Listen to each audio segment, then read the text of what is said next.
né? E é louco que essas pessoas que não vêm, que esses setores podem ser setores economicamente rentáveis e importantes e tal, são pessoas que quando saem do Brasil, elas vão nos museus e acham lindo, e vão ao teatro, olha, não, teatro, uma grande arte, né? Aí o artista brasileiro é vagabundo, mas não, vou ao teatro, vou para Nova York, eu vou ver uma peça na Broadway, e é isso, ou vou, turismo também, que não valoriza o turismo, quer falar, não, imagina, que é, cuidar de monumento, o que é? Pra que Não, deixa por último, né? Por que o Arquivo Nacional, por que o sei lá, que o patrimônio, o setor de patrimônio histórico tem que ter esse orçamento? Vai na França ver se os caras não têm um senso de preservação e se aquilo lá não tá... O dinheiro da França é o dinheiro do turismo, Você paga dinheiro para ir lá no museu, não paga? Para ver a tal da estátua, para ver o tal do monumento. Por que você não dá valor para as coisas que estão aqui, do seu lado?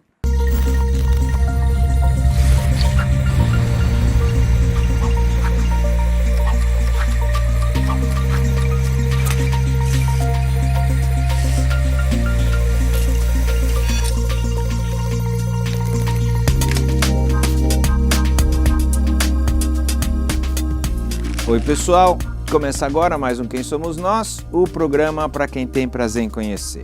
A gente faz 3 anos agora e se você tiver interesse em ouvir todas as conversas sobre a natureza humana que a gente já fez, acesse o Território Eldorado, Casa do Saber, quemsomosnós.com.br ou então vai no podcast e aí você pode ouvir quando você quiser no seu celular.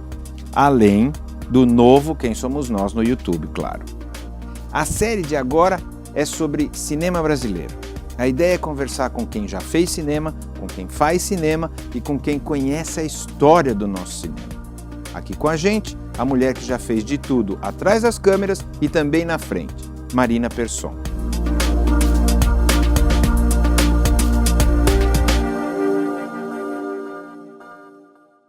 Quem é você? Boa pergunta. Sei. Essa é a difícil de todas. Não, acho que é muito difícil a gente falar de si mesmo, né? Não sei quem... Mas tenta. Quem é que consegue se desfazer de um ego para falar de si? Porque ou vai parecer aquela coisa meio falsa modéstia, ou vai parecer um ego muito inflado, mas fazer autorretrato é uma coisa difícil. Difícil. Vamos lá, tenta. Quem sou eu, né? Boa pergunta, aliás. É o que eu podia me fazer mais vezes, assim. Olha, acho que a gente nunca tem essa resposta definitiva, né? A gente é sempre um ser em transformação, em transição. Acho que a gente na vida passa por muitas fases diferentes. Acho que em cada fase essa pergunta talvez tenha uma resposta diferente. E agora uma coisa que eu acho que é comum, que não cessa nunca, é justamente essa indagação, assim, quem sou eu? Qual é o meu lugar no mundo? O que eu estou fazendo aqui? Para onde eu estou indo? E eu acho que é saudável ao mesmo tempo, né? Quer dizer, se por um lado, quando você faz essa pergunta para você na juventude, você fica muito angustiado porque você não tem nenhuma resposta, né? Hoje, nessa altura do campeonato, eu já tenho algumas pequenas respostas, mas ainda assim... muitas perguntas, outras perguntas que vêm, né, derivadas daquilo, porque quanto mais coisas você faz, mais caminhos se abrem e mais perguntas também se colocam. Então, eu acho que eu ainda estou buscando, de verdade, assim, sei lá, por exemplo, hoje eu estou fazendo mais cinema do que eu fazia, né? Só que eu estudei cinema, assim, a minha primeira ideia como profissão sempre foi fazer cinema, né? Quando eu era bem mais jovem, quando eu era criança eu queria ser atriz, quando eu fui fazendo... De Aparecida, sim? De Aparecida, aquela coisa de criancinha eu gostava, ser atriz ou não? Não, eu gostava atuar. eu sempre fui muito ligada em atores, assim, eu ia ao cinema, eu prestava atenção em como as pessoas atuavam, eu ia ao teatro, eu pensava como aquela menininha fazia o Chapeuzinho Vermelho, como aquela mulher fazia o Julieta, como que... Eu sempre prestei... Espontaneamente? Sempre, é a coisa que eu mais me liguei. Não influência do pai e da mãe. Claro que eu tive oportunidade. Não, mas uma influência direta, assim, não. Sim, não. Eu tive a oportunidade, eles me davam essa oportunidade, né? Me levavam ao cinema, ao teatro. Sim, mas não deles falarem, olha isso, nada. Não. Nada, zero. Isso Nasceu com você. Meu. A minha fascinação sempre foi... Interpretação. Pela interpretação e pelos atores. né? E aí mais tarde aquilo foi se refinando para o cinema. Eu gostava muito de cinema, eu gostava muito de ir ao cinema e comecei a prestar atenção em outras coisas, na história, como aquela história é contada, como que aquela câmera se movimenta, e aí aquilo foi se desenvolvendo. Eu falei assim, poxa, acho que eu quero fazer cinema. Isso e aí, na adolescência? Na minha adolescência. E aí tinha a questão do meu pai. Poxa, mas eu sou filha de cineasta, que caminho óbvio, né? Você fica pensando, que coisa sem imaginação. Fica parecendo assim, o dentista que o filho fica dentista, o advogado que o filho fica advogado. Então, parece que você não tem o teu próprio caminho. Você fica pensando, será? Você passou por isso, assim, muito de falar, não farei de jeito nenhum, porque senão eu vou parecer o meu pai piorado, assim? Não, nunca pensei que eu não faria. Eu sempre pensei que eu faria. Mas eu pensava que essa indagação talvez pudesse vir, né? As pessoas podiam me questionar ou querer achar que eu estava continuando o trabalho do meu pai, porque ele morreu muito cedo, sei lá. Acho que... E de fato as pessoas me perguntam. Perguntam. E acho assim... que é uma questão psicológica? Das maneiras... Você virou cineasta por causa do seu pai? Não, isso. Elas falam perguntam das mais variadas formas, né? Mas há sempre uma questão assim do tipo, qual a influência do seu pai na sua escolha profissional? Por que você resolveu fazer cinema? É por causa do seu pai? Pelo que eu entendo, não. É uma pergunta difícil, né? Não, de verdade, acho que sim, não, né? Porque você tinha uma curiosidade por essa questão aí da atuação, seja lá como que a gente chama isso, cinema, teatro, né? Natural. Por isso que eu perguntei se era natural ou se existia algum apontamento, olha como ela está fazendo e tal. Se não tinha, se era uma coisa natural, acho que você já mas tem por resposta, outro lado, né? Eu só tive a oportunidade de ver tanto porque eles cinema e teatro porque eles me levavam. Não sei, não necessariamente. Não necessariamente, mas também é isso. Como você fica sente? Achando essa razão. Você sente eu acho que a gente ou não sente? Eu sinto que eu sou o resultado de um monte de coisas. Claro. Inclusive das perdas, não só das oportunidades que me foram dadas, mas inclusive das perdas que eu tive, né? E dos não caminhos e das negações, das frustrações. A gente é um resultado meio de tudo que acontece. Por isso que é difícil você falar... Tudo que eu te falar, né, para te responder aquela primeira pergunta, quem é você, me parece muito reduzir a tentar fazer uma síntese de uma coisa que não há como você fazer essa síntese. Não tem resposta, mas é que vale a pena tentar. Claro, é o caminho. Eu acho que essa é a... Não existe uma resposta definitiva, mas vale a pena a gente exercitar esse raciocínio, é isso. Acho que, inclusive, a ideia do programa inteiro é essa, assim, não é chegar numa resposta, mas exercitar alguns raciocínios com temas, né? Sim. No nosso caso aqui o tema é cinema, mas tem vários, né? Mas assim, eu poderia ver, sei lá... o caminho é mais ou menos parecido sempre, assim. E é interessante, eu acho, quando a gente busca as razões, mesmo que as respostas sejam indefinidas, não é? Verdade. Então vamos lá, você está lá na adolescência, gostando muito de cinema, acredito, sei lá, uma menina adolescente normal, né, assim, tal, gostando de cinema, indo no cinema e tal. Qual que é a hora que fala assim, porque uma coisa é gostar de cinema, eu também gosto, né? Outra coisa é falar, não, eu quero trabalhar com isso, ou eu quero estudar isso. O que aconteceu alguma coisa específica? Ou um momento específico, não um fato, mas às vezes um momento, você fala, não, vi um filme, falou, não, este filme, por causa desse filme eu quero ser... Porque tem gente que fala isso, né? Eu tive um treco e tal. A gente sempre gostaria que acontecesse, eu não sei, nessa ilusão de que foi isso que me fez querer fazer cinema e tal. Eu poderia te dar 1000 respostas, foi isso que me fez querer fazer cinema, mas é tudo mentira, eu acho que é uma soma de coisas.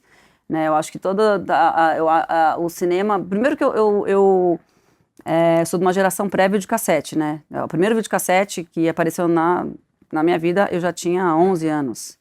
Então, quando apareceu na casa do meu tio, um aparelho que podia tocar o filme que você quisesse, qualquer hora do dia ou da noite, que era só você botar uma fita lá dentro, eu falei, nossa, gente, que coisa mais incrível. Para mim aquilo foi uma eureka, foi olha... Claro, e eu assistia filmes... no Corujão da Rede Globo, entendeu? Eu ficava acordada, férias na casa dos meus primos. Eu tinha um primo, tenho ainda, né? Ele tá vivo. Mas nessa época ele era um adolescente, aqueles que viravam madrugada. A minha família é muito notívaga, eu tenho vários primos que trocam o dia pela noite. E esse primo especial, ainda mais nas férias, ele trocava o dia pela noite direto, assim, e ficava assistindo, tipo, todas as madrugadas, 3 da manhã ele estava lá assistindo Corujão. E os melhores filmes passavam... Exatamente, eram uns clássicos, filmes em preto e branco, filmes às vezes legendados, que era coisa rara na televisão, raríssimo, era tudo dublado. No Corujão, às vezes aparecia um filme legendado, então a gente... E eu ficava assistindo com ele, ficava fritando batata frita e bife, 3 da manhã, a gente lá comendo, era uma delícia, assim, então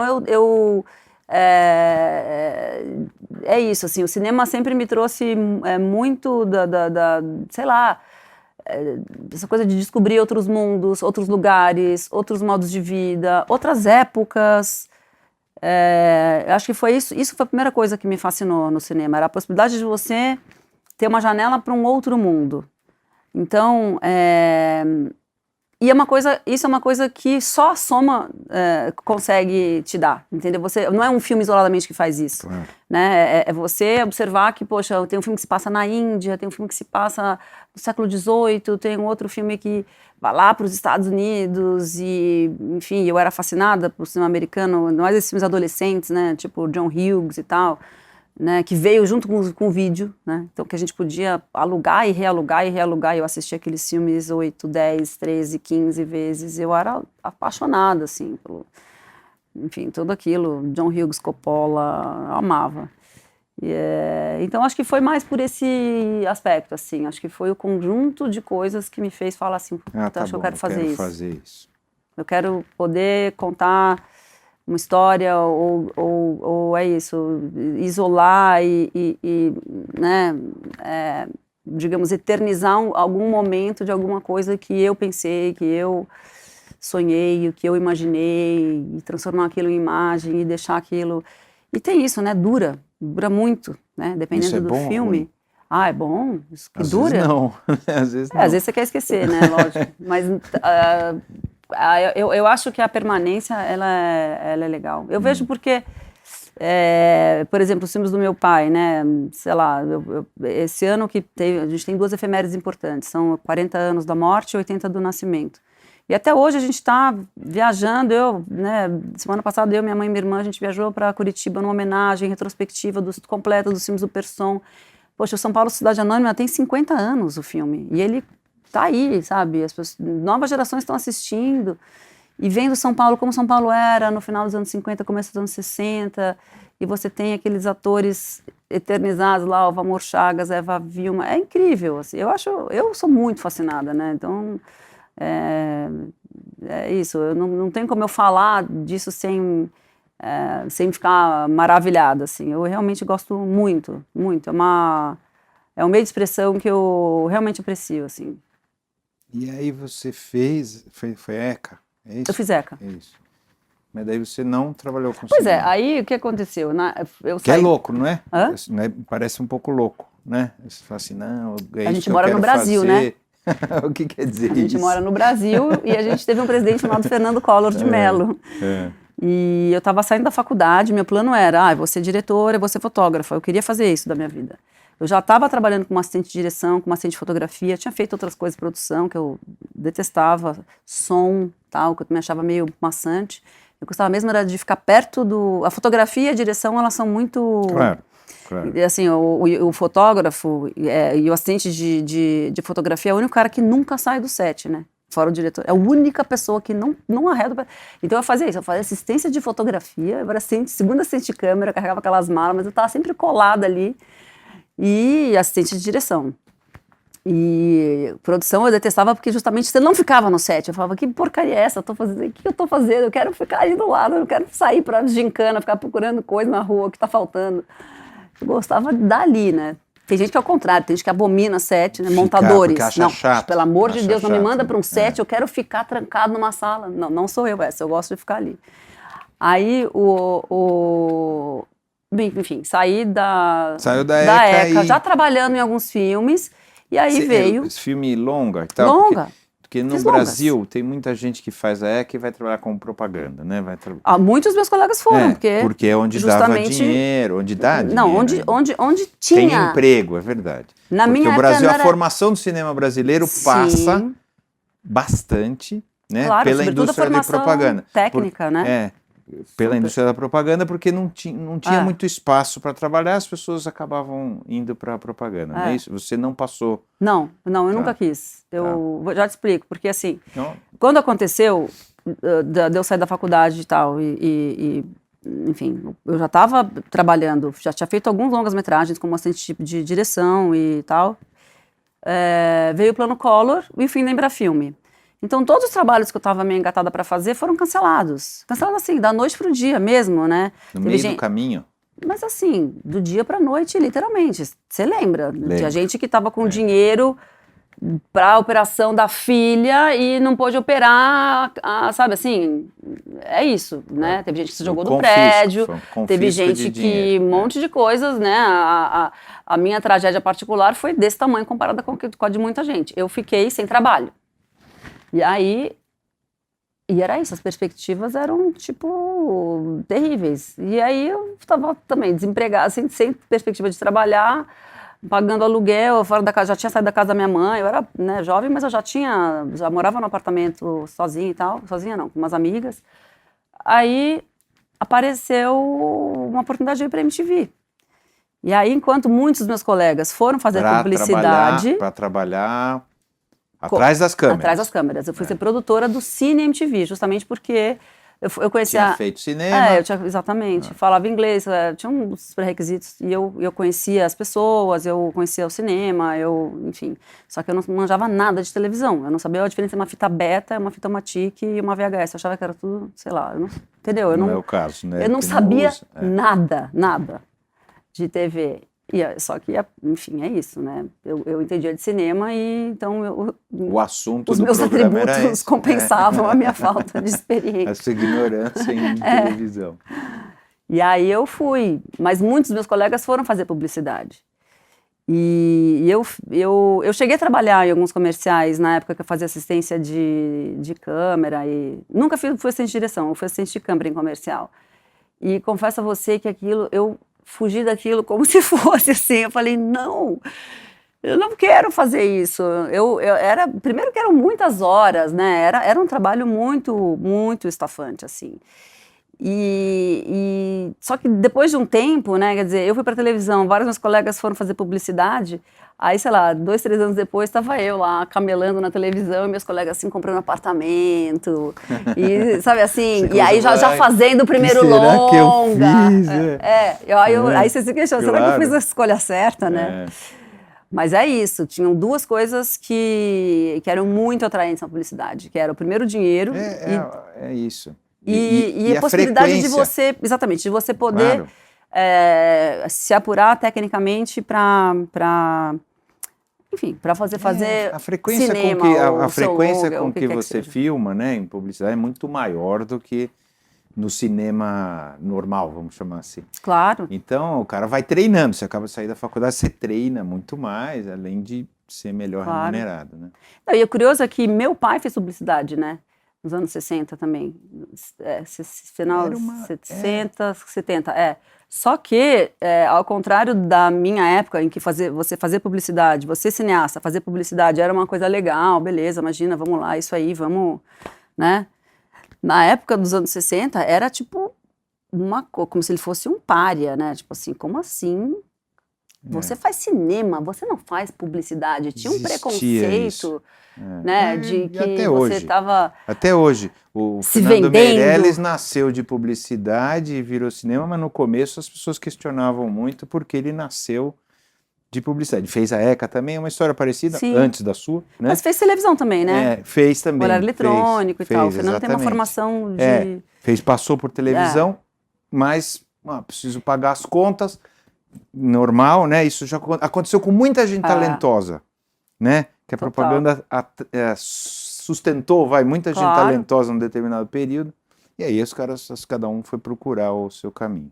Não, e imagina, você achou Beto que não. Brandt, Karl Hamburger, Walter Salles, Arnaldo, quanta gente. O Valtinho, é verdade, o Valtinho também. Gente, muita gente, muito o cinema brasileiro. Porque treina e etc, e depois cada um achou o seu caminho, sim. não é isso? Mas você achava isso horroroso? Não é que eu achava horroroso, eu achava que eu não dava conta daquilo, porque era uma coisa que era sempre assim. parecia que sim, que se não fosse o prazo, se não fosse assim, tipo, impossível, não tinha graça. Eu sentia que se não fosse complicado, não tinha graça.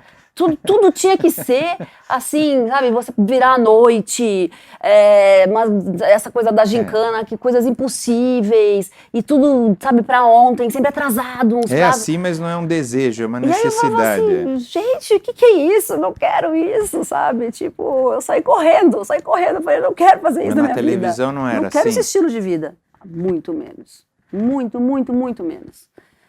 E a televisão tinha uma coisa que eu gostava, que era essa rapidez, que é o contrário do cinema, né? Que assim, que você fazia uma coisa, tipo, eu tava conversando com você hoje e te entrevistei. Hoje conversei com o Celso, que legal. De noite estava no ar aquilo, né? Então eu vi o resultado muito rapidamente e eu gostava do conteúdo, né? Porque eu falava de cinema, eu entrevistava pessoas legais, me deu a oportunidade de conhecer um monte de gente. Todos os anos da MTV, nossa, o que eu entrevistei de pessoas incríveis, que eu jamais teria a oportunidade de sentar na frente, bater um papo. Tá. Enfim, realmente eu sou super grata, assim. Foi uma época muito gostosa, assim, muito legal. Eu trabalhava, assim. Mas eu sentia que pra mim tinha É isso, eu gostava daquilo. Primeiro era um assunto que fazia sentido para você, que você tinha escolhido. Exatamente. Não é isso? Mas isso primeiro atrás, depois foi para frente da câmera, Foi, exatamente. Primeiro você só estava atrás, 2 anos e meio produzia, não sei. Eu comecei produzindo, fazendo reportagem, aprendi a fazer, né, a editar, a dirigir, fazer texto, um monte de coisa, estúdio, né, ficar com foninho. Vamos lá, 3, 2, 1... Sabia cortar, daí na época eu já sabia no Switcher, sabia cortar, sabia editar. Hoje em dia eu não sei mais, porque hoje em dia é não linear, né? Eu sabia editar ali, 2 máquinas beta, fita aqui, outra aqui, não sei o quê. Agora não é mais assim. Coisa antiga, eu sei. Agora não, você faz tudo no iMac. Outro dia todo mundo faz sozinho. Mas eu aprendi e aí a Cris Couto ficou grávida. A mesma pessoa que me levou para a MTV, que eu encontrei numa festa. A Cris, que foi quem falou, tem uma vaga lá, se você quiser, talvez. Experimenta. Aí ela ficou grávida e precisava de alguém para substituir ela no MTV Movie Awards, que era uma premiação da MTV lá em Los Angeles, que era super divertida e tal. Aí eu fiz um teste, aí se você olha aquele teste, você pergunta assim... Por que será que eles me escolheram? Como? Onde eles estavam com a cabeça? Não, é péssimo. Outro dia, quando a MTV Brasil, que a gente conhecia, acabou, né? Fecharam o prédio e tal. Eles fizeram, tipo, cada VJ foi lá contar a sua história, fizeram uma retrospectiva e passaram o meu teste, porque algum filho da puta guardou aquele teste. Aí você queria se matar. Eu falei, gente, não bota isso no ar, pelo amor de Deus. E era horrível o teste, horrível, nada menos que horrível. Mas tá lá, E aí eu aprendi a fazer isso também, aprendi também a apresentar, né? Mas eu não sabia. Não sabia mesmo, não é falsa modéstia. Você olha o teste e fala assim, nossa, forçaram a barra aí. Mas e o que é? Aí você começou a ir embora, na verdade, apesar do assunto ser cinema, você começou a ir embora daquilo que você queria. Não é isso? Então... Ou não? Ou você não sentia isso? Você estava contente do que você estava fazendo? Não, você estava porque aquela outra coisa... eu tô fazendo isso aqui, mas eu queria estar fazendo um longa. Sempre. Eu tô fazendo não sei o quê, mas não sei o que lá. É horrorosa essa situação. Você fala, eu queria estar fazendo isso, mas estou fazendo aquilo. Não, a minha sensação era que eu devia estar fazendo mais, porque na minha cabeça eu tinha uma ilusão de que eu conseguiria fazer as duas coisas. Porque com o passar do tempo, eu fui conquistando um espaço na MTV que era... Eu trabalhava menos na MTV, então quando eu passei a sair eu primeiro produzia e apresentava, depois eu passei só a apresentar. E aí eu comecei a apresentar e falava assim, gente, eu tô cansada de fazer programa diário ao vivo, me bota fazer um programa semanal, gravar um pouquinho menos, dar um pouquinho mais de tempo pra mim, pra fazer meus filmes e tal. E de fato eu nunca abandonei o cinema completamente. Enquanto eu tava na MTV eu fiz um curta-metragem, fiz um documentário sobre meu pai e já tava escrevendo o roteiro do Califórnia, que foi o filme que eu lancei. Agora, o ano passado. Então eu nunca larguei totalmente. Acontece que quando você tá fazendo duas coisas, né? Uma sempre fica, né, em segundo plano. E o cinema estava em segundo plano. Tem que claro. Prioridade. Eu tinha um emprego que me pagava um salário quem pagava todo e mês. Quem gastava, né? E que me solicitava e eu claro. tinha que ir. Então eu, né, enfim. Foi só quando eu saí da MTV que eu falei, agora eu vou fazer aquele filme que tá lá, esse roteiro está pronto já estava pronto há 6 anos o roteiro, quer dizer, pronto, entre idas e vindas. Essa é outra coisa, depois eu quero entender um pouquinho, como é que você consegue conviver com uma ideia durante 6 anos, 10 anos? Você quer, você joga lá amadurecendo fora, você abandona. né? Porque você já estava aqui, estava ganhando uma grana aqui, ou, né, estava fazendo uma carreira, né? Vamos chamar de carreira, não sei se VJ é carreira, mas é alguma coisa assim, não é? Eu não sabia, na verdade. Não. Você nunca sabe, né? Porque quando você está fazendo lá, eu nunca, se alguém me falasse assim, Marina, você vai ficar 18 anos na MTV, eu falava, não vou, eu tenho certeza que eu não vou. Eu podia te afirmar assim, com toda, não, imagina, eu entrei para ficar 1 ano. Na minha cabeça, eu ia ficar um ano, 2, talvez. E depois eu vou fazer meus filmes. Quando deu 5 anos, eu falei, nossa, já tá há muito tempo aqui, né? Quando eu tava lá 10 anos, eu falei, gente, ano que vem já é o último ano, não dá mais. 10 anos, não. Eu fiquei 18. E foi super difícil sair. Eu sofri muito, muito, muito, muito mesmo. Assim. Eu gostava. E aí eu fui percebendo, eu falei assim, eu gostava de trabalhar lá. Eu fazia coisas diferentes. Eu comecei falando de cinema, depois eu comecei a fazer programas de música, que era a minha outra paixão, porque além de cinema, eu sempre gostei muito de música. Eu sempre eu era uma criança musical, eu tinha, de novo, meus primos que me mostravam. Eu, com 5 anos, adorava Beatles, que era a banda favorita deles, sabe? Ficava cantando Hey Jude, Yellow Submarine, eu sabia o nome de todos. Eu lia a biografia dos Beatles e ficava vendo Hey Yeah Yeah, Help. E, eu era louca pelos Beatles. Então, eu sempre tive as duas coisas. E aí, a MTV era uma espécie de emprego dos sonhos, né? Porque, poxa, eu falava dos dois assuntos que eu... Fora o salário que não era do sonho. Não era ruim. Não era ruim, não. É que todo mundo reclamava, era isso. Mas no começo era ruim, depois eu comecei a ganhar melhor. E imagina, e a MTV tinha essa coisa de uma imagem muito positiva, né? Então eu era chamada para outras coisas. Naquele momento era uma coisa muito nova, né? Era nova, vinha com uma linguagem muito nova. Essa ideia, se você quisesse se informar sobre música, tinha que passar por lá. Se você, né? Teve um momento da MTV muito poderoso. Depois se perdeu por causa de um monte de coisa. Mas mais do que isso, eu acho que a MTV, quando ela apareceu no Brasil, ela veio com uma voz totalmente diferente do que se fazia em televisão, né? Bom, vamos falar que é pré-TV de assinatura, pré-canais... Pré-internet Isso, aí já é outro capítulo, mas assim, isso tudo, né? O que tinha de TV para jovem no Brasil era uma coisa totalmente... tinham alguns de fora programas pra dentro. regulares, né? Alguns, mas eram programas... mais coxinha, assim, né? Mais certinho. A MTV tinha uma... Eu não me identificava com aqueles programas, né? e eu me lembro quando a MTV apareceu no Brasil, eu não trabalhava lá, eu falava assim, nossa, eles falam a minha língua, eles falam do jeito que eu falo, eles se vestem do jeito que eu me visto, eles são, desbocados, eles falam de igual para igual, sabe? Não era aquela coisa de cima para baixo, sabe? Olha, jovem, jovem, seja assim, jovem. Meu jovem. A gente falava né, a gente falava palavrão, a gente falava, fulano, né? Tinha uma coloquialidade, tinha uma coisa de você falar diretamente para aquela pessoa, que isso você não tinha em lugar nenhum. Depois as TVs copiaram, outras TVs fizeram a mesma coisa, inclusive a Rede Globo, que é a nave-mãe, né? Então, primeiro o Esporte Espetacular começou a copiar aquelas edições rápidas, com música, aquela coisa, né, adrenalina. Depois o Fantástico. E assim, pouco a pouco, né, os programas de TV, que antigamente era todo mundo naquela bancada bonitinho, falando super sério. Ajudou a mudar mesmo. Todo mundo começou, e não era só MTV. Ser mais natural. Todo mundo, é muito mais uma conversa, né, coisa ao vivo, telefonema, depois e-mail, depois isso aqui. Tinha uma coisa de uma... Acho que os jovens sentiam que tinha isso, primeiro uma conexão direta, e segundo que falava de assuntos que não estavam em lugar nenhum, né? Tudo bem que é uma coisa de nicho, que não é todo jovem, né? Falar em termos de Brasil, falar de jovens de classe A e B, né? Que tem, né? Que tiveram oportunidade de ir para a escola, de que conhecem música estrangeira, e etc. Mas assim, esses jovens encaravam a MTV como E paralelamente, acho que também tinha uma coisa, vê se eu estou enganado, o cinema brasileiro naquele momento estava bem fraco. Tava. Né? Aquele período em que o cinema morreu. Vários diretores mudaram de profissão, né? Assim, passaram a fazer outra coisa. Vários. Vários diretores importantes, né? Estavam período com- muito Foi muito terrível. difícil também, né? Então, Não à toa, esse período é chamado de renascimento do cinema brasileiro, que os cineastas detestam, ou retomada, que é um termo que todo mundo considera mais adequado. Mas o renascimento não considero errado, né? Mas é a retomada, né? É o cinema da retomada, enfim, Depois, né? um ciclo um do... pouco depois, não é isso? todo esse Quando período que é pós-anos considerado?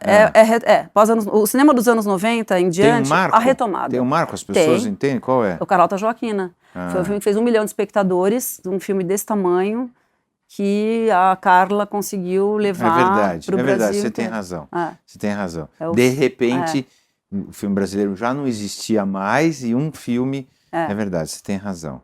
E dali para Foi diante... o primeiro sucesso da retomada. É. Foi quando o Carlota simboliza o momento em que o público brasileiro se reaproxima do próprio cinema, né? Eu não sei se você conhece bem a história do cinema, mas assim, eu quero te fazer uma pergunta. Teve uma época na década de 50 que o cinema brasileiro era poderosíssimo, né? Era Vera Cruz. Isso.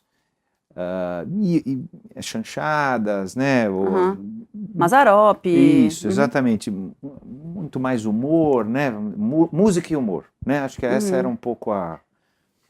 E era sucesso super popular. absoluto. Era, muito popular. E de repente a gente foi atropelado, não sei se é assim que a gente chama, pode dizer, mas assim, mudou muito, primeiro pelo cinema francês, cinema italiano, depois cinema americano, e o cinema brasileiro foi tendo altos e baixos, teve lá o Glauco, teve o seu pai, teve isso, né? Mas assim, sempre pontinhos, não é? E a gente nunca mais conseguiu essa conexão, com exceção de algumas, né? O que você acha que está... Essa pergunta, você fez várias perguntas em ao uma mesmo só. tempo, eu sei disso, Porque, é que assim, foi indo. Não, bom, vamos lá.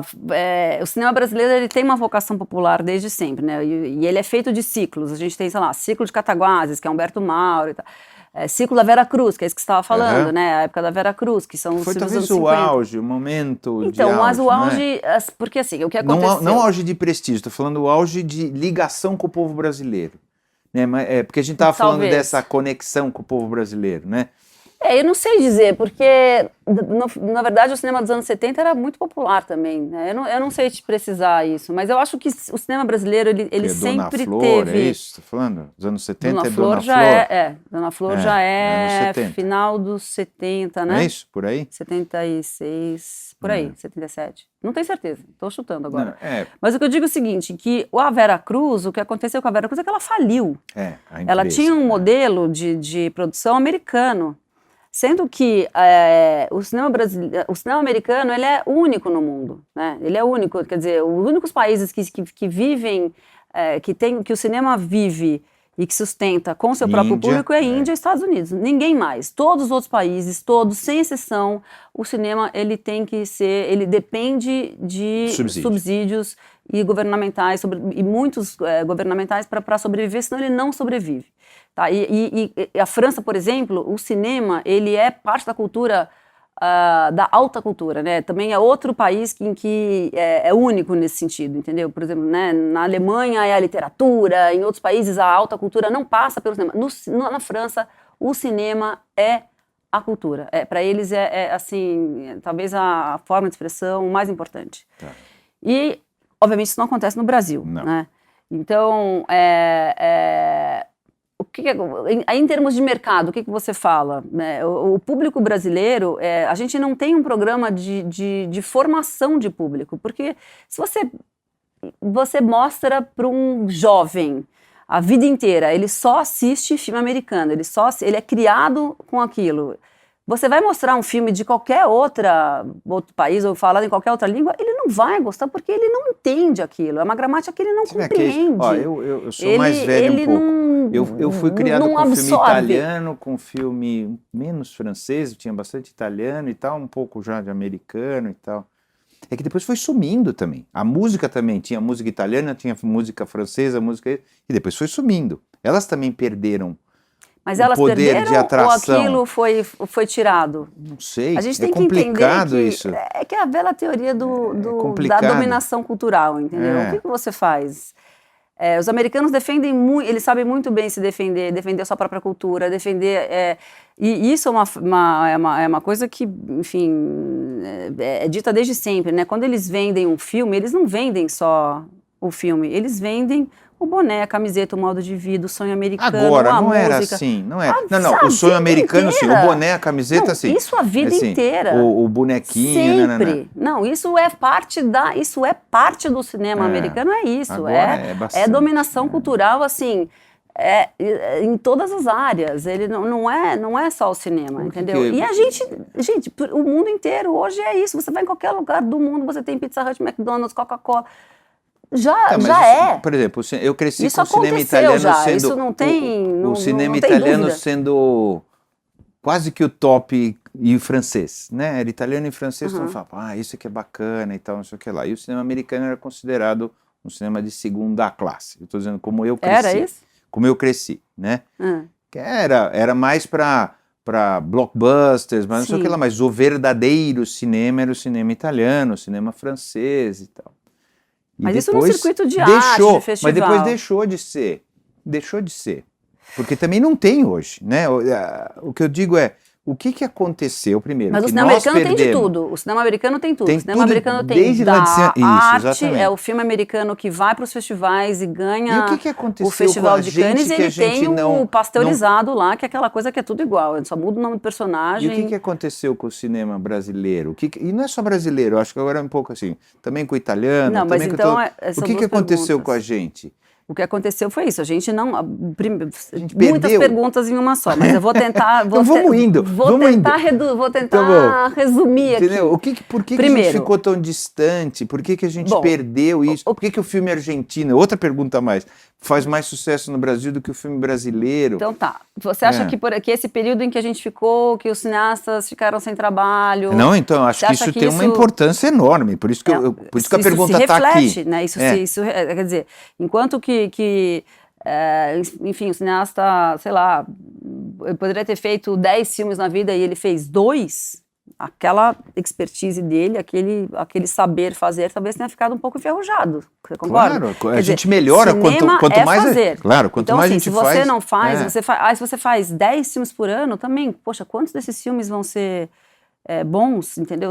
Quantos filmes americanos são produzidos no ano, quantos que chegam aqui que a gente fala, esse filme sim, esse filme americano, bem feito. Porque eles fazem, sei lá, quantos filmes por ano. A gente melhora muito com o treino, seja lá 600, o que for. 700 filmes, de 700 filmes você tira 50 que a gente vê aqui, você entendeu? É uma questão de fazer, de você ter isso dentro da sua... política cultural, de você... E acredito muito na história da formação do público, mesmo assim. Porque, sei lá, fazer uma metáfora, não gosto muito de usar metáfora, mas é isso, né? Se você dá para uma criança todos os dias da vida dela, entendeu? Bife, batata frita, se você um dia quer que ela coma uma salada de quinoa, ela não vai entender aquilo, ela não vai gostar. Pode ser muito saboroso. Eu entendo. Ou posso falar salada de quinoa, peguei uma opção saudável. Você exagerou. Pode ser sei lá, um nhoque com molho calabresa. Ser estranho, né? Tô com arroz, feijão, bife, batata frita todo dia. Você entendeu? É o tipo da coisa que você... Cinema é formação de público. Não só cinema. Qualquer tipo de cultura você tem que ter o paladar para isso, usando a tua... best-seller para criança ler, ela nunca vai ler um livro... Não é que não consegue, mas tem mais dificuldade. Não vai gostar, não é... Então, essa parte eu acho muito difícil, entendeu? E o cinema brasileiro... Mas não tem também a nível cultural brasileiro? Tem. Educacional, vou chamar educacional. Completamente. Quer dizer, mas, o nosso cinema, a nossa televisão não reflete um pouco quem nós somos? Ou você acha que não? Claro que reflete. Óbvio que reflete. Mas e nós somos isso, nós somos fruto de uma cultura que está muito acostumada a consumir produtos estrangeiros, americanos, e só que o que eu pergunto é o que você quer ser? Você quer ser o quê? Um grande pasto de produção de soja para porco da China, ou você quer ter uma produção cultural? Essa que é a pergunta que a gente tem que se fazer hoje, entendeu? O que você quer para o Brasil? O que você quer que o Brasil seja? Você quer que o Brasil produza cinema, quer que o Brasil produza cultura, quer que o Brasil produza literatura e música? Só que aí a gente tem um governo que acha que o Ministério da Cultura, que foi uma super conquista, pós-ditadura, não merece existir. Não merece existir, que artista é tudo vagabundo, que Lei Rouanet só serve para dar dinheiro para pra gente que não trabalha. Aí você fala, bom, aí as coisas ficam difíceis, né? Porque é isso, que essas pessoas que acham isso, que artista é vagabundo, que Lei Rouanet não sei o quê, elas têm essa visão, assim, de que se a gente não tiver a cultura, a gente vai ser vai virar, um grande pasto, sei lá, ou Não, é o que eu acho que... que vão explorar as nossas riquezas naturais e que a gente não vai ter nada. Talvez o olhar seja, a nossa cultura não é uma mercadoria, eu não estou defendendo, pelo contrário, né? Mas assim, nossa cultura não é uma mercadoria tão vendável, então deixa isso de lado, vamos pegar aquilo que a gente pode fazer dinheiro. Claro, é só ver como quem faz direito consegue muito dinheiro com isso, tá certo? Os Estados Unidos é um bom exemplo. É só fazer bem feito, direito e tal, estruturado e etc, né? Agora... E ter volume, né? Isso que eu tô falando, você tem que ter volume para isso. Não adianta você achar que fazer 5 filmes vai resolver o problema, que 5 filmes vão ser sucesso de público. Eles não vão ser, não tem como. Isso não acontece em nenhum lugar. Acho que nem na Índia, se você fizer só 5 filmes, eles vão ser sucesso de público. Que a Índia, que é aquele país que você bota qualquer coisa no cinema, enche, né? Não é, eu acho que... E é isso. Isso tem o outro lado da economia, falando, sei lá, não sou uma entendida, mas assim, vou tentar... falar um pouco sobre isso, que é o seguinte, o setor cultural é o setor que mais cresce no mundo, entendeu? Do ponto de vista econômico, porque ele gera emprego, ele traz turismo, ele faz um monte de coisa, e assim, fora isso, se você, por exemplo, digamos que amanhã, espero que isso não aconteça, mas enfim, que o Temer chegue e fale assim, não, acabou a Ancine, acabou todos os mecanismos de fomento ao cinema brasileiro, vamos acabar com isso, com essa palhaçada, esse monte de artista vagabundo. Aí o discurso cada um que se vire, quem é bom que se estabeleça. Sabe quantos empregos gera uma produção de um filme? O quanto ele movimenta na economia, porque não é só as pessoas que estão trabalhando, é o cara da van, é o cara do catering, o cara que fornece a comida, o cara que fornece o equipamento de som, o equipamento de câmera, o cara que fornece o praticável, a 3 tabela, a luz e você entendeu? É muita coisa que movimenta, é um setor da economia que é muito ativo e que tem muito dinheiro envolvido também, entendeu? Então, você olhar só do ponto de vista artístico é uma redução que não corresponde à realidade. E é uma burrice. Parece semelhante ao turismo, assim, que a gente teria uma chance de fazer bem feito e ganhar muito dinheiro, e a parte cultural também, né?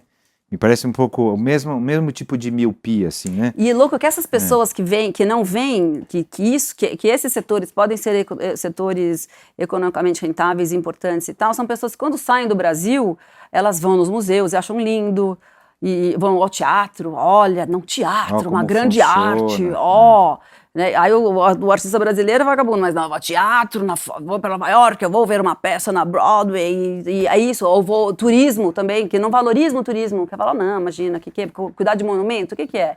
Pra que... Não, deixa por último, né? Por que o Arquivo Nacional, por que o sei lá, que o setor de patrimônio histórico tem que ter esse orçamento?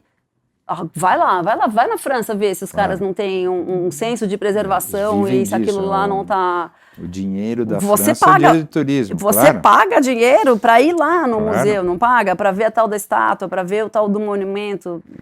Por que você não dá valor para as coisas que estão aqui, do seu lado? Será?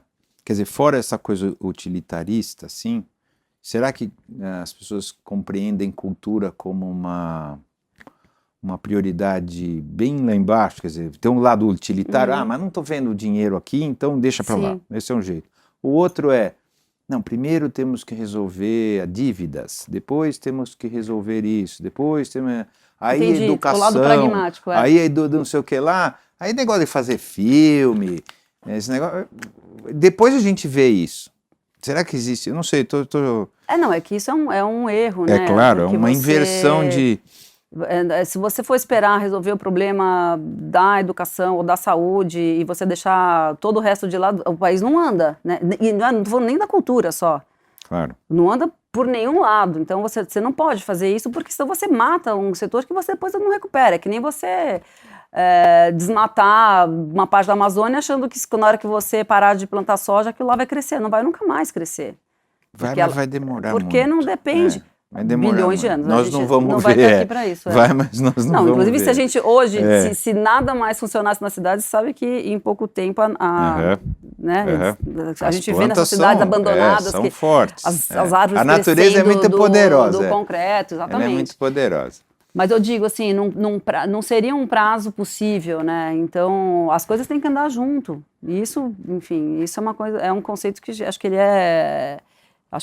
Isso é uma coisa que eu acho que é compreendida. Acho que ninguém pensa, temos que parar agora. Não é nem parar, mas não dou prioridade. Não precisa parar. Mas a prioridade não está dada. Só colocar para lá. A prioridade não é essa. O orçamento do Ministério da Cultura, por exemplo, é dos menores do Brasil. As pessoas que criticam deveriam talvez olhar uma coisa e outra e falar assim, puxa, realmente, né? Como é que é? Não tem aquele negócio. Você fala assim, você vai dar para saúde ou vai dar para cultura? Mas olha o quanto é o orçamento da saúde e quanto é o orçamento da cultura. Não, eu sei, mas é difícil falar assim, não, vou doar aqui, porque leito de hospital, né? Tem uma... Parece que tem uma lógica, né, por trás. Fala assim, eu prefiro botar dinheiro no hospital. A saúde e a educação tem muito mais dinheiro do que a cultura. O orçamento da cultura é deste tamanho. Maiores, basicamente, é aquilo assim, é o mínimo necessário para aquilo não morrer. Você entendeu? Já é assim. O Brasil é assim. Isso, as pessoas que têm esse pensamento já está no último, não tem já está no finalzinho. Isso, porque já é o mínimo necessário, assim, o mínimo para aquilo não desaparecer de vez. E por que só nos Estados Unidos e na Índia que funciona? O cinema? Por razões diferentes, mas os Estados Unidos, porque eles estão fazendo a política de desenvolvimento do cinema desde que o cinema foi inventado. Porque eles entenderam aquilo que eu te falei no começo não, mas que eu te falei há pouco tempo, que o cinema, ele não era só uma maneira de você vender os filmes, de vender bilheteria. De vender Estados você Unidos. Vende um modo de vida. Claro. Você vende muito tudo aquilo, você vende uma cultura. Os Estados Unidos, eles vendem a cultura deles através do cinema. No caso da Índia não, porque é uma coisa bem localizada, é só para eles, é outro assunto. Exatamente. Né? A Índia é um país que Porque eles não exportam os filmes dele, né? Não. É um país que é hiperhabitado, né? Um bi, né? De gente. E, enfim, isso claro que faz parte da cultura deles, eles vão ao cinema como hábito e levam família e comem lá dentro e se você vai eu nunca fui para a Índia, mas eu já vi filmes sobre cinemas, né, documentário inclusive e tal, e é isso, é uma coisa que isso faz parte da cultura deles, ir ao cinema faz parte da cultura deles, e é isso, são artistas deles, a língua deles, são a história deles, eles têm os heróis deles, eles têm, e são filmes muito parecidos, assim, é como a nossa telenovela, aqui, faz parte do imaginário deles, né? como também se tem muita dança, muita música, a heroína, a história de amor, são coisas muito simples, assim, né? Os nossos filmes estão ficando assim também, básicas. Telenovela, né? Eu não sei se está certo ou se está errado, porque é difícil também entender isso, nem sei se é certo ou errado. Mas assim, hoje a gente está fazendo filmes de humor, que estão fazendo sucesso de novo. Nós. No Brasil. O que voltou a fazer sucesso são os filmes de humor, né? Os comédias. Não, isso sempre foi. Então, voltou. Não, teve um momento, né, que mas mesmo no americano, a comédia é o que e filmes de ação, né? São as duas coisas a gente não tem, né? Praticamente fora o Tropa de Elite. E vamos chamar de filme de ação, não sei se é isso que pode chamar, mas que foi um marco, né, o Tropa de Elite. Foi. Mas o que leva muita gente é o filme são comédias, filmes de humor e tal. E a gente vê, assim, uma pequenina coisa de alguns outros filmes bacanas renascendo, ressurgindo, sei lá, que você usou a palavra lá. Da retomada, eu não sei qual retomado. Então, como que você está vendo esse momento agora? Fora a preocupação que a gente está específica agora com o governo interino, né? Mas assim, fora isso... Vamos falar criativamente que é mais interessante, né? Porque a gente não sabe o que vai acontecer em termos de... O que está acontecendo hoje no Brasil? Como eu vejo, é difícil também fazer uma previsão, né? Mas assim, eu acho que a gente está caminhando, acho que os cineastas brasileiros estão entendendo uma coisa que é super importante, que é você se internacionalizar, você não ficar restrito ao mercado brasileiro, porque o mercado brasileiro, ele é muito cruel, né? Ele é muito cruel no sentido de que ele é um mercado que é dominado pelo cinema americano, né? Pelo cinemão americano, não é nem o cinema americano, pelo mainstream, pelos blockbusters e tudo mais. Então, eu não sei o que vai acontecer se o público brasileiro, se a gente vai conseguir disputar, mudar essa história se algum dia a gente vai conseguir fazer com que o povo brasileiro aprecie as suas histórias, né, nossas histórias, nossa língua, nosso cinema, como eles apreciam o cinema americano. Acho que não, pelo menos não a curto prazo. Mas eu acho que a gente pode ter um pouco mais de entrada do que a gente tem hoje. Mas, então, quer dizer, o mercado internacional é um mercado na verdade, que também é muito a ideia é difícil, buscar prestígio lá fora, é isso? Prestígio... Como foi na década de 60, ou na década do seu pai, ou o Glauber, como é vai até buscar hoje? Lá fora um pouco de prestígio para poder... Como é até hoje, né? A gente tem os exemplos. Que Horas Ela Volta? Vou pegar um exemplo do ano passado. Que Horas Ela Volta? Um filme da Ana Mulaert, foi lançado, passou em Berlim, ganhou prêmio em Sundance, foi lançado na França com muito sucesso, o que fez 500 mil espectadores, ou mais até, aqui no Brasil. Um sucesso e tal... E muito desse sucesso se deve ao fato dele ter conseguido ter uma... E o filme é bom? O filme é bom, mas o tema é bom, não tô o filme nem é bom, porque às vezes... no mérito do filme, porque não é isso. Às vezes o filme é ótimo e ele não consegue fazer público, não consegue chegar até o público. O Som ao Redor, ele passou em Roterdã, mas o que fez com que ele criasse uma grande curiosidade foi que ele foi escolhido pelo New York Times como um dos 10 melhores filmes do ano, e não é filme brasileiro. New York Times escolheu o Som ao Redor como um dos 10 melhores filmes do ano. Isso foi 2014, né? Se não me engano. Acho que sim. E aí, poxa, o Som ao Redor, então quer dizer, se você comparar ele com a bilheteria do Mulheres ao Mar, ou do SOS Mulheres ao Mar, ou Loucas pra Casal, sei lá o quê, não é nada. Só que não importa, é um filme que ele tem uma relevância cultural, internacional e nacional também, porque todo mundo sabe, quem se interessa o mínimo por cinema brasileiro sabe que filme é esse, que filme é esse ao redor, é aquele cara que depois foi para Cannes com Aquários, etc, etc. Hoje em dia as pessoas que gostam de cinema sabem um pouquinho de cultura. Kleber, sei, aquele filme com a Sônia Braga, ele fez aquele outro, conhece e tal. Então, eu acho que o fato de você se internacionalizar é super importante pra gente. Isso eu acho que é uma coisa. A outra coisa que eu acho legal de falar sobre o cinema brasileiro hoje, que é super interessante também, é que a gente está começando a se aventurar mais em outros gêneros.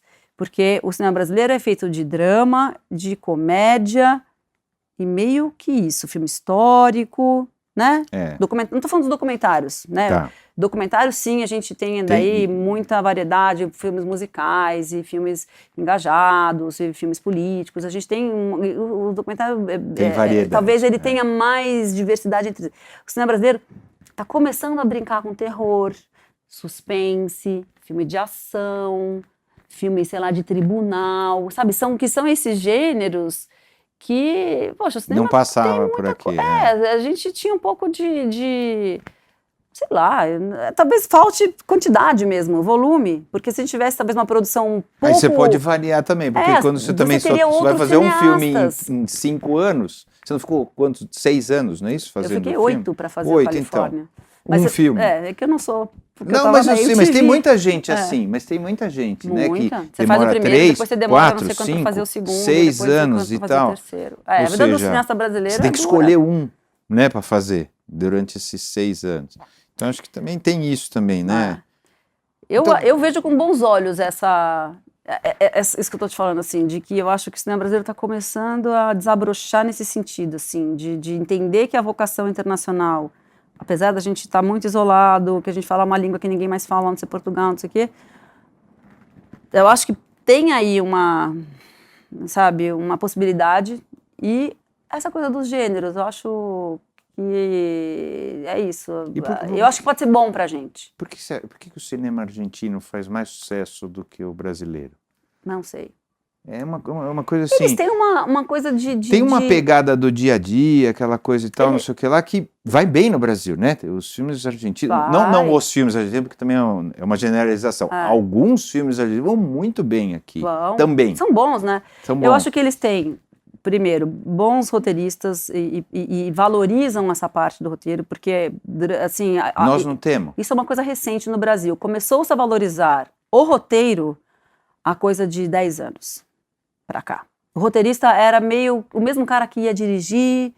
Era difícil você ter um roteirista, pagava-se mal, porque tinha pouco dinheiro no orçamento, então sempre o dinheiro do roteirista era aquela coisa que... Era o pior de todos. É o que deu para fazer. Faz aí, pronto. Hoje não. Hoje é uma coisa que fala assim, cara, um roteiro custa dinheiro. É fundamental como lógica. Claro, É fundamental que o roteiro tenha que ser... É óbvio. É a coluna vertebral do negócio. É a coisa mais óbvia do mundo. Então, o Hitchcock que falava isso, ele falava assim, é impossível você fazer um filme bom com um roteiro ruim. O Fellini é fácil você fazer um filme ruim com um filme roteiro claro, bom. Isso pode estragar o roteiro, mas um filme bom com um roteiro ruim é impossível. Fellini desenhava quadro a quadro, fazia tudo, tinha um roteiro mais ou menos, né, vamos dizer assim, era meio maluco, mas ele sabia o que ele ia fazer. Tem uns gênios que fazem ele sabia roteiro, o que ia, mas ele sabia o que ia fazer. Mas são exceções, ou você tem... Ele tinha um roteiro de um outro jeito, mas ele sabia o que ia fazer, então é isso.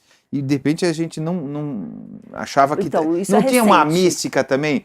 A ideia da uma câmera, uma ideia na cabeça, uma câmera na mão, essa mística que fala assim, não preciso de mais nada, eu sou genial, eu vou lá fazer. Atribuem essa frase ao Glauber, mas diz que ele nunca falaram que ele nunca falou sabe, isso. Parece mas que imprima-se a lenda, como diz John Ford, entre a verdade e a mentira, se a mentira for mais interessante, mais legal, vamos ficar com a mentira. Conte a mentira, não tem problema. Mas assim, será que é isso que a gente tinha essa mística? Eu sou talentoso, eu acho que... eu tenho uma câmera e vou lá e na hora eu resolvo. Olha, isso talvez exista até hoje, porque muita gente acha que se sente melhor assim, e de fato muita mágica acontece na hora do set. Agora, se você não tiver uma base... Não, a questão é, se você não tem uma base, não adianta, você pode ser o gênio do gênio, sei lá, é isso. Tem algumas exceções, tem gente que talvez consiga fazer filmes geniais sem roteiro, sabe? Só é lá, né, vou lá com a minha ideia na cabeça, minha câmera na mão e eu faço um filme. Mas não é, assim, a regra não é essa. A regra é você ter uma coisa muito bem estruturada, você pensar muito tempo antes, porque você entra num set de filmagem, é um trator aquilo, entendeu? Então você pode ter uma inspiração louca num momento e de fato jogar o roteiro fora e falar, nossa, demais, tive uma iluminação. Só que 80% do tempo você vai estar cansado, gente te perguntando um monte de coisa, tipo, você quer essa camisa verde, você quer ela azul, ela tá amassada o suficiente, você quer o cabelo dele do lado de cá ou do lado de cá, e olha, não sei o que, a grua não chegou, quebrou, o maquinista ficou com febre, o outro tá com dor de barriga, o tempo, assim, a quantidade de coisas que você tem que, sabe, que contornar e que lidar, que essa inspiração, ela não vai vir sozinha, ela não vai vir espontaneamente. Então, para esses momentos, 80% desses momentos em que você vai estar lidando com um monte de coisas, você tem que ter o papel ali para saber o que você vai fazer, entendeu? Então, eu não descarto o negócio de você ter uma inspiração, mas você tem que ter o papel. Não é isso? Também. Tem que estar lá, bem pensado, bem escrito, bem planejado. Você melhora. Quando a gente vai fazendo, a gente vai melhorando. Né? A gente faz de novo, melhora e faz, não sei o que. E pode ter, na hora, você ter uma ideia especial, vamos dizer assim, né? E fazer também aquilo. Total. Né? Então, talvez, às vezes, o Brasil, a gente, não sei, fica com essa sensação, não é?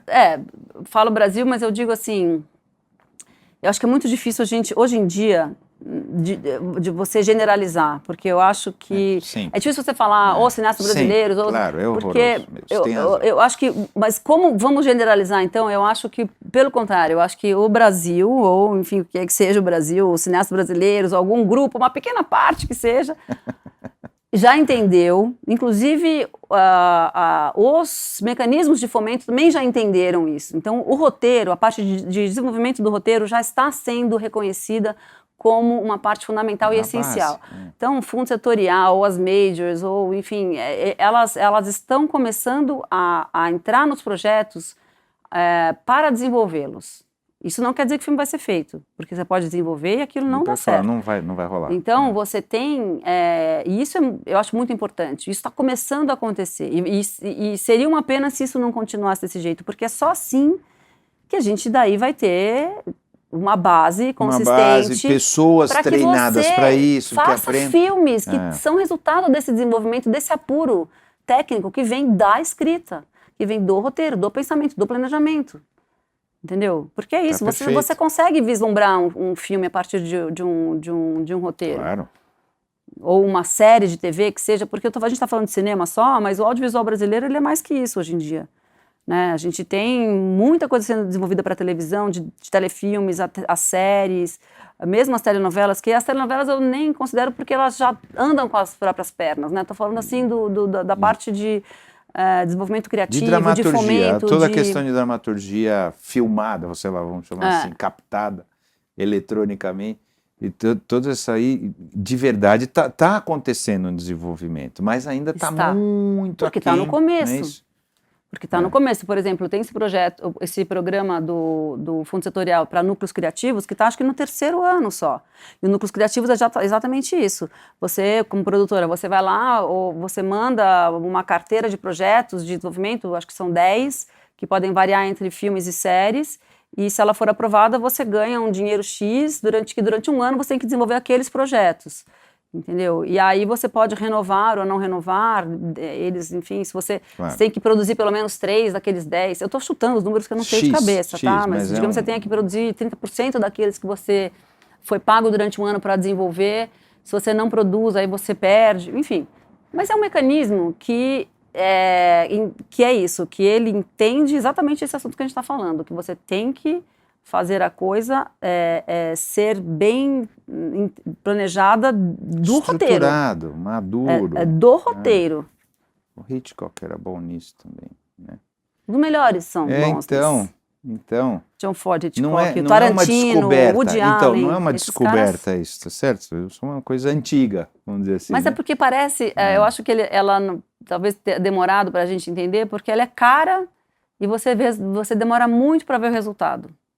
Entendeu? Demora muito para ver o resultado, porque às vezes você pode pagar durante muito tempo uma pessoa para desenvolver um roteiro e depois não vai. E não filma, né? Não sei, não vira, pode acontecer.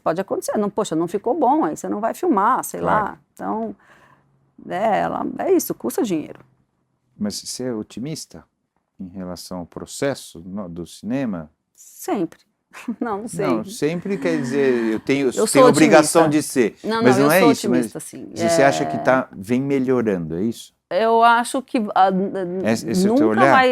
Eu acho que o cenário ideal, ele meio que não existe nunca, né? Eu acho que sempre há algo que melhorar.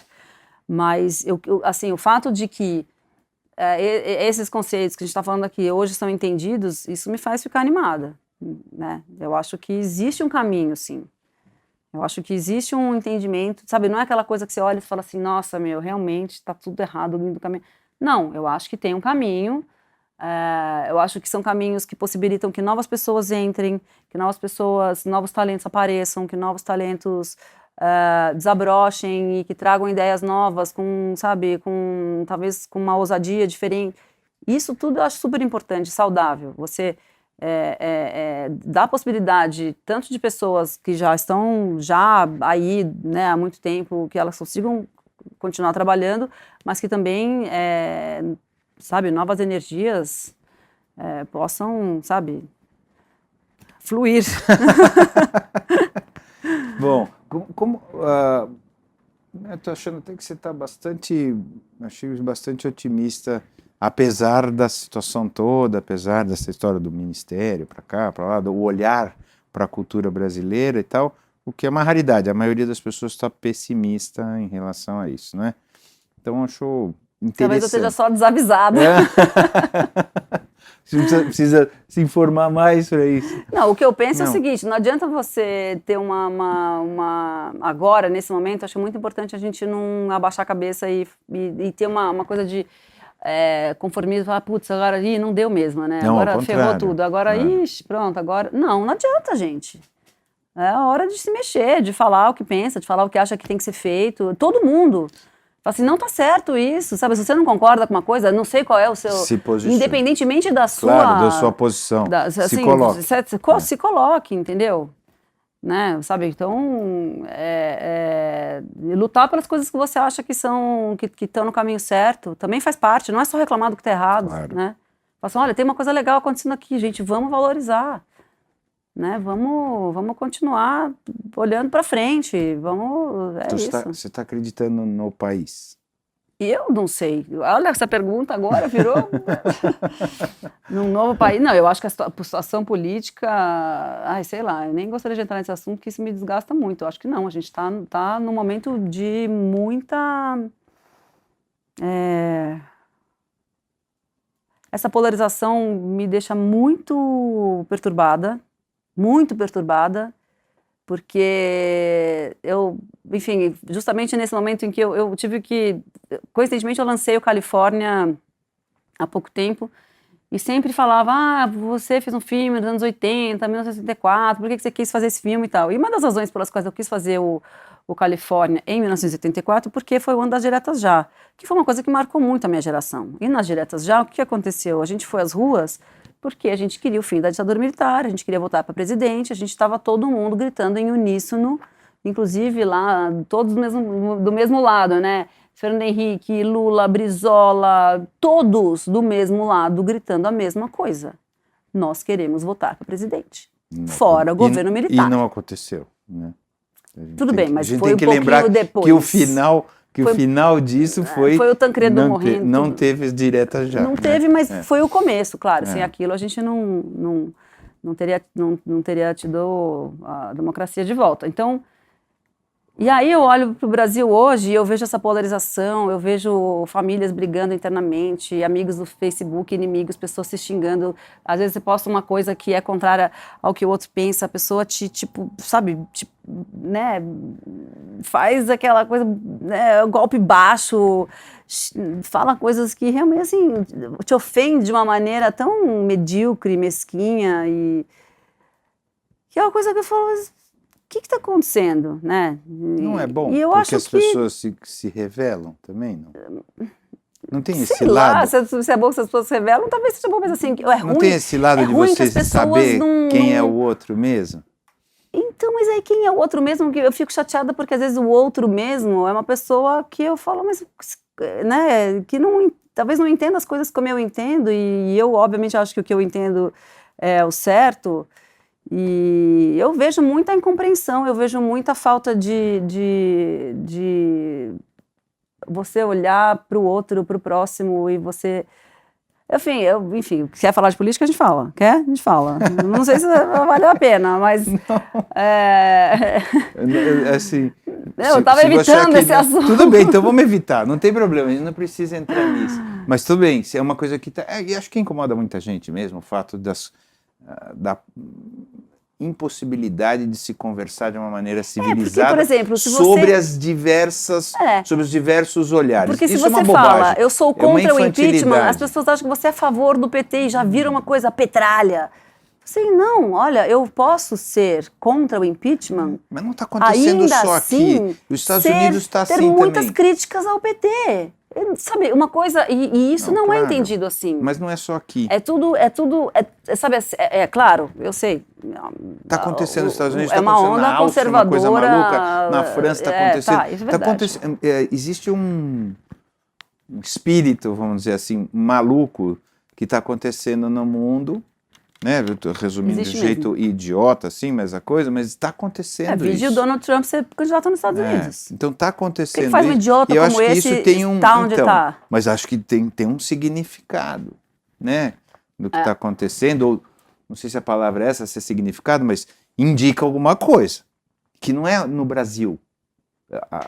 A manifestação no Brasil é essa, mas está se manifestando de jeitos diferentes praticamente no mundo inteiro. Isso é verdade. E o que você acha disso? O que você acha que está acontecendo com a gente? Eu não sei, essa pergunta não tem É maluco, mas é que está assim, não é? Não, o que está acontecendo com a gente é... Com a gente, que eu digo, né? Todo mundo, o que está acontecendo que a gente está virando, está tendo essa tensão no mundo inteiro? Não, está rolando... Essa intolerância no mundo inteiro. Não, este modelo está falido. Este modelo, como ele que prevê um crescimento infinito para as coisas funcionarem, está falido. A Terra é finita, você não tem como você manter este nível de crescimento econômico, de conforto. Se todo mundo vivesse com o conforto que a gente vive aqui, esse mundo já tinha acabado há muito tempo. Você entendeu? Para você manter o padrão de conforto do povo americano, você precisa de 7 planetas. só para botar o lixo deles, Padrão entendeu? de consumo. Então, é padrão de consumo, é padrão econômico de crescimento, entendeu? E ficam falando, tem que crescer, tem que sempre crescer, e o PIB, não sei o quê. Gente, a gente não tem mais para onde ir, assim, você não dá mais para desmatar a Amazônia, não dá mais para fazer. Quantas samarcas vão precisar acontecer para você entender que não dá para você explorar a natureza como você explora, porque não é possível. Você tem que pensar de outro jeito. Não é possível que 62 pessoas tenham a mesma quantidade de dinheiro do que metade do planeta. Tá errado. Não pode ser. Essa desigualdade, ela é uma bomba que vai estourar. A desigualdade econômica mundial, ela vai estourar. Injustiça social. Você acha que saiu outro dia eu li esse número, eu fiquei super chocada. 62 indivíduos possuem a mesma quantidade de fortuna do que metade das pessoas do mundo.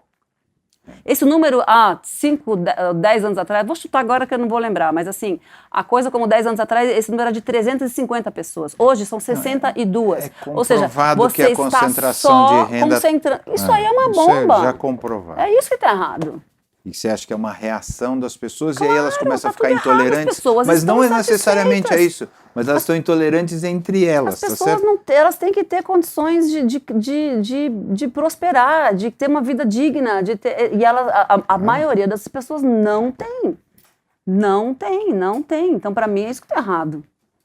Mas tá não sei errado. como é que a gente chegou aqui, mas já estava errado assim há mais tempo e não estava esse clima. Mas há muito tempo. Mas isso está se acirrando, isso que eu estou falando. Se há 15 anos atrás essa desigualdade era isso, hoje ela é isso. E a tendência é piorar, e a tendência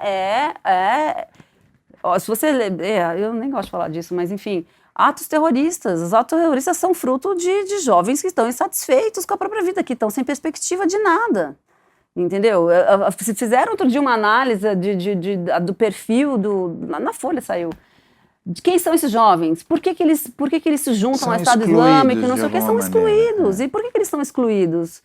Bom, vamos entender, gente. O que está acontecendo? O que está acontecendo no mundo? É isso. Esse modelo está falido.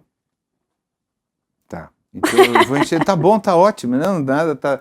É difícil discordar disso, porque tem muitas evidências, né, a respeito desse assunto.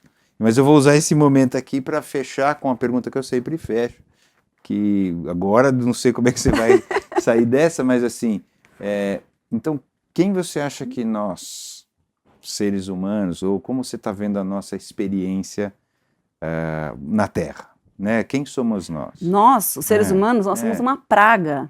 Porque todas as pessoas falam, o ser humano está acabando com a terra e tal, explorando, não respeita a natureza, etc. Nada, a terra vai se recuperar rapidinho, porque a gente vai dar conta de acabar com nós mesmos, entendeu?